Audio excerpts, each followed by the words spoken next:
यीशु मसीह के नाम से सबको जय मसीह की। आज का वचन है 11वां भजन संगीता, उसका 4 वचन। परमेश्वर अपने पवित्र भवन में है, परमेश्वर का सिंहासन स्वर्ग में है। उसकी आंखें मनुष्य की संतान को नित देखती रहती हैं और उसकी पलकें उनको जांचती हैं। मेरे प्रियो, यहाँ पर दाऊद राजा परमेश्वर के बारे में, उनके निवास स्थान के बारे में कहता है। परमेश्वर कहाँ रहता है? उनके पवित्र भवन में रहता है। पवित्र भवन क्या है? जहाँ पे हम आराधना करते हैं, जो प्रभु यीशु मसीह के मंदिर में, भवन में जाते हैं, वह पवित्र भवन है। जैसे पृथ्वी में आराधना होता है, वैसे स्वर्ग में भी आराधना होता है। परमेश्वर स्वर्ग में वास करते हैं। जहाँ भी परमेश्वर के आराधना होता है, वहाँ पर परमेश्वर उपस्थित रहते हैं। स्वर्ग में हमेशा हमेशा परमेश्वर का स्तुति आराधना होते रहता है। परमेश्वर का सिंहासन वहाँ पर है। हम इस धरती में हैं, जहाँ कहीं भी हम 2 या 3 जन, जिस तरह प्रभु यीशु मसीह ने कहा, उनके नाम से 2 या 3 जन भी इकट्ठा होते हैं और आराधना करते हैं, तो वहाँ पर परमेश्वर मौजूद होता है। चाहे कोई भी छोटे से छोटा कमरा क्यों ना हो, बड़े से बड़े परमेश्वर का भवन, मंदिर क्यों ना हो, या पेड़ के नीचे क्यों ना हो, कहीं भी परमेश्वर के नाम से इकट्ठा होकर एक मन से परमेश्वर का जो पुकारते हैं, स्तुतिगान गाते हैं, वहाँ पर परमेश्वर का उपस्थिति वहाँ पर उतरता है। इसलिए मेरे प्रियो, हमें चाहे कोई बिल्डिंग हो, चाहे घर हो, चाहे अलग से मैदान हो, चाहे कहीं भी हो, इकट्ठा होकर परमेश्वर को स्तुति आराधना करना अवश्य है। वहाँ पर परमेश्वर के महिमा उतर आता है, परमेश्वर का उपस्थिति उतर आता है, परमेश्वर के वासस्थान बन जाता है। एक बार अगर हम वहाँ पर आराधना करते हैं, वहाँ पर परमेश्वर के उपस्थिति वहाँ पर उतर आता है, परमेश्वर स्वयं उतर आते हैं, बार बार वहाँ पर आराधना करने लगते हैं, तो वहाँ पर परमेश्वर के उपस्थिति महसूस होता है। मेरे प्रियो, हमारे देश में हम जिस जगह जी रहे हैं, वहाँ पर अगर पुनरुत्थान होना है, वहाँ पर परमेश्वर के राज्य को स्थापना करना है, तो हमें इकट्ठा होकर परमेश्वर का आराधना स्तुति गान गाना चाहिए। गलियों में परमेश्वर को महिमा देना चाहिए, वहाँ पर स्तुति आराधना करना चाहिए। जिस तरह स्वर्ग में होता है, जिस तरह हमेशा हमेशा के लिए स्वर्गदूत और जो पवित्र जीवन जीकर मर के स्वर्ग में गया, और लोग जो आराधना करते हैं, हमेशा हमेशा के लिए धन्यवाद करते रहते हैं। उस विषय को प्रकाशित वाक्य में हम देख सकते हैं। प्रकाशित वाक्य उसका 4 अध्याय 8 वचन में इस प्रकार हम देखते हैं, चारों प्राणियों के 6 भंग हैं, और चारों और भीतर आँखें ही आँखें हैं, और वे रात दिन बिना विश्राम लिए यह कहते रहते हैं, पवित्र पवित्र पवित्र प्रभु परमेश्वर सर्वशक्तिमान, जो था और जो है और जो आने वाला है। इस तरह की बिना विश्राम लिए वहाँ पर स्तुति होता है, आराधना होता है। जो इंसान थे इस धरती में, प्रभु यीशु मसीह के मार्ग में चले थे, विश्वास के जीवन में जीकर विजय पाए थे, और मरकर स्वर्ग में उठा लिए गए थे, स्वर्ग में ग्रहण कर लिए गए थे, वो लोग भी अपने हाथों में ढालियों को लेकर, ढालियों को हिलाते हुए परमेश्वर को महिमा दे रहे हैं, धन्यवाद दे रहे हैं, स्तुति कर रहे हैं। उस विषय को भी हम प्रकाशित वाक्य में हम देख सकते हैं। वहाँ पर परमेश्वर का उपस्थिति भरा हुआ है, परमेश्वर का सिंहासन वहाँ पर है। हम इस धरती में, इस संसार में जहाँ भी हम देख रहे हैं, हम शैतान के राज्य को देखने के लिए मिलता है, शैतान के कार्य देखने के लिए मिलता है। हम कोई भी एक जगह पर हम परमेश्वर के जन, परमेश्वर के डरवे, परमेश्वर के ऊपर विश्वास करने वाला जन इकट्ठा होकर तहे दिल से परमेश्वर को धन्यवाद देने लगते हैं, महिमा करने लगते हैं, लगातार वहाँ पर परमेश्वर को उपासना करने लगते हैं, स्तुति गान गाने लगते हैं और वहाँ पर दुआ देने लगते हैं, तो वहाँ पर परमेश्वर के राज्य उतर आएगा, भारी तरीके से उतर आएगा।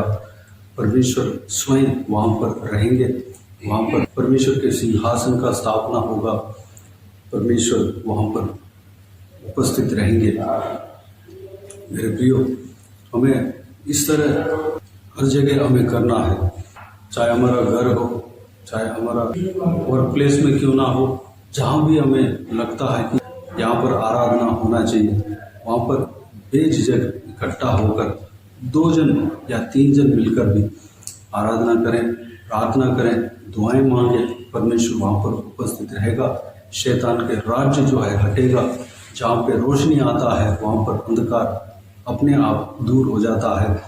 जिस जगह पे प्रभु यीशु मसीह के नाम से इकट्ठा होंगे वहाँ पर परमेश्वर उतर आएगा, तो वहाँ पर रोशनी आएगा, सारे अंधकार की बातें दूर हो जाएंगे, वहाँ पर शैतान के सारा राज्य जो है दूर हो जाएंगे, वहाँ पर परमेश्वर के राज्य स्थापना होगा, परमेश्वर के क्रिया वहाँ से होगा, उसके लिए आपको इस्तेमाल करेंगे। मेरे प्रियो, परमेश्वर का सिंहासन स्वर्ग में है। जैसे कि हम पहले से देखे हैं, परमेश्वर स्वर्ग में विराजमान है। परमेश्वर हमारा हृदय में भी वास करते हैं। जिस तरह यूहन्ना सुसमाचार के किताब में प्रभु यीशु मसीह ने कहा, जो भी उनके ऊपर विश्वास करते हैं, प्रभु यीशु उनके हृदय में वास करेगा, उनके मनों में वास करेगा। हमारा हृदय में भी परमेश्वर वास करता है, क्योंकि हमारा हृदय जो है परमेश्वर के वास स्थान है। हमारा शरीर जो है परमेश्वर का मंदिर है। हमारे शरीर में परमेश्वर वास करना चाहिए, उसके लिए हमें जगह देना चाहिए। हम अपने शरीर को, अपने आप को परमेश्वर के हाथों में सौंपना चाहिए। अगला, उसकी आंखें मनुष्य की संतान को नित्य देखती रहती हैं और उसकी पलकें उनको जांचती हैं। मेरे प्रियो, परमेश्वर हमेशा अपने संतान के ऊपर नज़र रखता है, क्योंकि परमेश्वर के एक मुख्य उद्देश्य है कि सारा इंसान को पाप से बचाना है, सारा इंसान को जो है मृत्यु से बचाना है, सारा इंसान को दंड से बचाना है।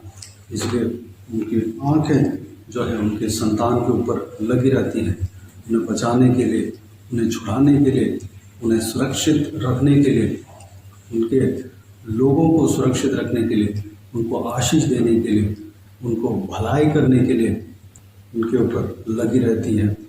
मेरे प्रियो, हम परमेश्वर के संतान बनना है। कैसे बने?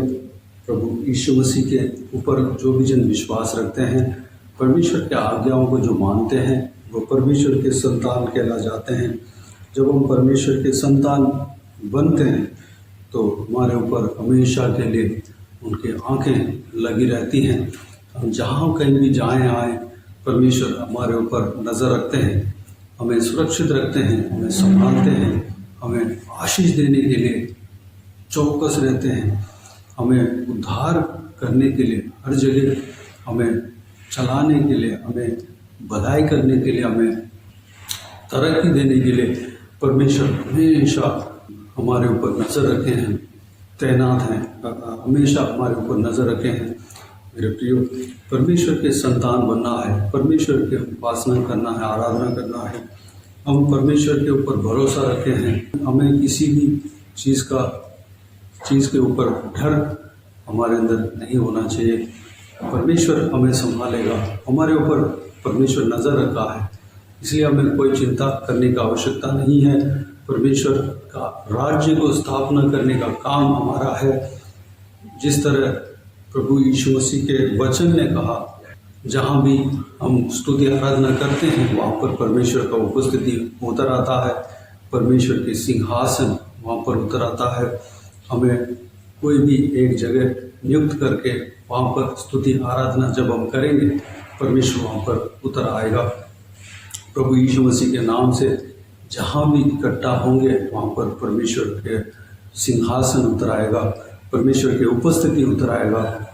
अगर हम ये भी सोच सकते हैं कि यहाँ पर आसपास में कोई कलीसिया नहीं है, परमेश्वर के भवन नहीं है, मैं जा नहीं पा रहा हूँ, मैं कैसे जाऊँ, इस तरह अगर सोचेंगे तो आपके घर वालों के साथ या आपके दोस्त जो प्रभु यीशु मसीह को जाना हो उनके साथ, या आपके कलीग्स हो या आपके भाई बहनों कोई भी हो जो प्रभु यीशु मसीह को जाना हो, उनके साथ कोई भी एक नियुक्त जगह पर इकट्ठा हो जाए, चाहे घर में हो, चाहे ऑफिस में हो, चाहे कॉलेज में हो, चाहे कहीं भी हो, चाहे मैदान में हो, चाहे पेड़ के नीचे कहीं भी हो, इकट्ठा हो जाए, प्रभु यीशु मसीह का स्तुति करें, आराधना करें, वहीं पे प्रभु यीशु मसीह के नाम से प्रार्थना करें और प्रभु यीशु मसीह के वचनों को मनन करें, धन्यवाद दें, वहीं पे प्रभु यीशु मसीह के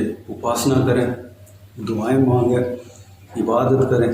प्रभु यीशु मसीह आपके बीच में उतर आएंगे, प्रभु यीशु मसीह आपको अपने आत्मा से भरेंगे, प्रभु यीशु का राज्य वहाँ पर उतर आएगा, वहाँ पर आपको आशीष करेंगे। मेरे प्रियो, इस बहुमूल्य वचन के लिए परमेश्वर को धन्यवाद दें, स्तुति करें। आइए हम प्रार्थना में जाएं।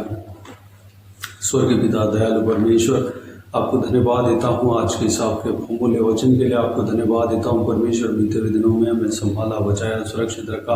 आपको धन्यवाद देता हूँ परमेश्वर, आज का वचन में जो हमने मनन किया सारे बातों के लिए आपको धन्यवाद देता हूँ परमेश्वर। आपके निवास स्थान स्वर्ग में है पिता, आपके भवन में है परमेश्वर, आपके भवन में आप मौजूद हैं परमेश्वर, स्वर्ग में सिंहासन में आप विराजमान हैं पिता। हम परमेश्वर हम जान रहे हैं कि स्वर्ग में परमेश्वर हमेशा बिना विश्राम किए हुए लोग आपको स्तुति आराधना कर रहे हैं परमेश्वर। जहाँ भी स्तुति आराधना होता है उनके बीच में आप रहते हैं परमेश्वर पिता, हमारे बीच में आप रहना परमेश्वर, उसके लिए हम स्तुति आराधना आपको करने पाएँ, आपको धन्यवाद देने पाएँ, आपको उपासना करने पाएँ। जहाँ भी 2 या 3 जन आपके नाम से इकट्ठा होते हैं वहाँ पर आप मौजूद रहते हैं, वहाँ पर आप उपस्थित रहते हैं परमेश्वर। हालेलुया, हम आपके नाम से इकट्ठा होने पाएँ, आपको धन्यवाद देने पाएँ, स्तुति करने पाएँ। जहाँ भी आप उतर आते हैं वहाँ पर सारा नेगेटिव चीज़ें, अंधकार की शक्तियाँ दूर हो जाते हैं परमेश्वर। जहाँ भी रोशनी आता है वहाँ पर अंधकार अपने आप दूर हो जाता है परमेश्वर। हम हर जगह परमेश्वर इकट्ठा होकर, आपके नाम से इकट्ठा होकर आपको आराधना करने पाएँ, आपको महिमा देने पाएँ, जिस तरह स्वर्ग में होता है पिता हम करने पाएँ परमेश्वर। वहाँ पर आपके राज्य को स्थापना करने पाएँ, अनुग्रह देना। हमारे घरों में, हमारे कॉलेज में, हमारे हॉस्टल में, हमारे परमेश्वर रहने की जगह पे, हमारे ऑफिसों में, हमारे परमेश्वर कहीं भी हो पिता, कहीं मैदान में, कहीं पेड़ के नीचे, कहीं भी हो परमेश्वर, आपके उपस्थिति हम पाने पाएँ, उसके लिए हम आपके नाम से इकट्ठा होकर आपको आराधना स्तुति करने पाएँ पिता। हमें आप सुरक्षित रखने वाले हो, आपको धन्यवाद देता हूँ, क्योंकि परमेश्वर जो कोई भी जन आपको खोजते हैं आपके संतान बनते हैं परमेश्वर। आपके नाम से जो कोई भी जन परमेश्वर जीते हैं आपका संतान बनते हैं परमेश्वर। हम आपके संतान बनने पाएँ, आपके ऊपर हम विश्वास रखें परमेश्वर। योना सुसमाचार के किताब उसका 1 अध्याय के अनुसार परमेश्वर जो कोई भी जन प्रभु यीशु मसीह को ग्रहण करता है वह परमेश्वर के संतान कहला जाते हैं पिता। जब हम आपके संतान बनते हैं तो आपके नज़र हमेशा हमारे ऊपर लगे रहता है, हम जहाँ भी जाएँ आएँ आप हमें हमेशा नज़र रखते हैं पिता, क्योंकि हालेलुया आपके आँख परमेश्वर हमारे ऊपर हमेशा बनी रहती है परमेश्वर। आपकी पलकें हमें जांचते रहती हैं, क्योंकि हमें आशीष देने के लिए, हमें संभालने के लिए, सुरक्षित रखने के लिए, हमें तरक्की देने के लिए, हमें बरकत देने के लिए परमेश्वर हमें हमेशा नोटिस करते रहते हैं, हमेशा हमें देखते रहते हैं, हमारे ऊपर नज़र लगाते रहते हैं। पिता धन्यवाद देता हूँ, इस तरह हमने परमेश्वर आपके वचन के द्वारा मनन किया, आपको धन्यवाद देता हूँ परमेश्वर। इस वचन के अनुसार हम सबको आशीष देना, हम सबको संभालना, सुरक्षित रखना, आपके राज्य को स्थापना करने के लिए हमें बहुता से इस्तेमाल करना पिता, सारा दिवस को इसी तरह इस्तेमाल करना परमेश्वर। धन्यवाद। बाकी सारे बातों को आपके हाथों में सौंपते हैं। जो कि विजन इस वीडियो को देख रहे सुन रहे, हम सभी का जीवन में कार्य करना, किसी को भी कोई भी कमी नहीं ना होने देना, भरपूर आशीष देना। कोई भी जन बीमार हो उनको आपके हाथों में सौंपते हैं, उन्हें छूना, चंगा करना, प्रभु यीशु मसीह के नाम से चंगा होने पाए। अगर किसी को दुख हो, तकलीफ हो, सारा दुख तकलीफ को दूर करना, परेशानी को दूर करना, आंसू को पहुँचना, जिनको जो कुछ भी समस्याएं, सारा समस्याओं को दूर करना पिता। हालेलुया। जो भी प्रार्थना का विषय रखा है, सारा प्रार्थना का विषय का उत्तर देना परमेश्वर। महिलाओं को आपके हाथ में सौंपते हैं, छोटे बच्चों का आपके हाथ में सौंपते हैं, बुजुर्ग व्यक्तियों का आपके हाथ में सौंपते हैं। हर एक के संग रहना, सुरक्षित रखना पिता। हर एक के ऊपर आपके हाथ हमेशा बने रहने पाए। हालेलुया। हर एक के संग आपके हाथ हमेशा बने रहने का अनुग्रह देना। हर एक का काम में आशीष देना, नौकरी में आशीष देना, बिजनेस में आशीष देना, तरक्की देना परमेश्वर। पढ़ाई लिखाई में आशीष देना, रिजल्ट बच्चों का आने वाला है परमेश्वर, सही रिजल्ट आने पाए पिता, सब लोग पास होने पाए, अच्छा मार्क स्कोर करने पाए पिता। हालेलुया। पढ़ाई में आगे बढ़ने पाए परमेश्वर, प्रमोट होने पाए, अनुग्रह देना पिता। जो नौकरी करते हैं उन सभी का नौकरी में आशीष देना, प्रमोट होने पाए, आपके महिमा के लिए इस्तेमाल करना। जो घर में काम करते हैं उन सभी को आशीष देना, सुरक्षित रखना पिता। हालेलुया। जहाँ भी जाते हैं आते हैं, हर एक के संग रहना, सुरक्षित रखना पिता। आपके लहू से छिपाना पिता, बुराई से बचाना, दुष्ट लोगों से बचाना, दुष्ट मनुष्य से बचाना। बाकी सारे बातों को आपके हाथों में सौंपते हैं। सारा आदर, महिमा, जलाल आपको मिलते रहे। सारा दुआ प्रार्थना को प्रभु यीशु मसीह के नाम से मांगता हूँ, सुनना ग्रहण कर। आमीन आमीन। प्रभु यीशु मसीह के नाम से प्रभु यीशु मसीह का आशीष और अनुग्रह सभी के ऊपर बने रहे। आमीन आमीन। मेरे प्रिय, इस चैनल को सब्सक्राइब करें और शेयर करें। अगर किसी को भी प्रार्थना का विषय हो तो डिस्क्रिप्शन में दिए हुए नंबर पर कॉल करके प्रार्थना करा सकते हैं। हम आपके लिए प्रार्थना करेंगे। आप अपने व्यक्तिगत प्रार्थना में हमारे लिए प्रार्थना कीजिए, इस सेवकाई के लिए, इस सेवकाई का उन्नति के लिए, इस सेवकाई में जुड़े हुए हर एक जन के लिए, हर एक आत्मिक उन्नति के लिए, तरक्की के लिए, आत्मिक आशीष के लिए, संसारिक आशीष के लिए, पारिवारिक आशीष के लिए प्रार्थना करें। प्रभु यीशु आप सबको आशीष दे। इस सेवकाई के द्वारा परमेश्वर आपके जीवन में कार्य किया हो वो भी हमें बता सकते हैं, ताकि हम सब मिलकर परमेश्वर को धन्यवाद दे सके, महिमा कर सके। प्रभु यीशु आप सबको आशीष दे, बरकत दे। आमीन आमीन।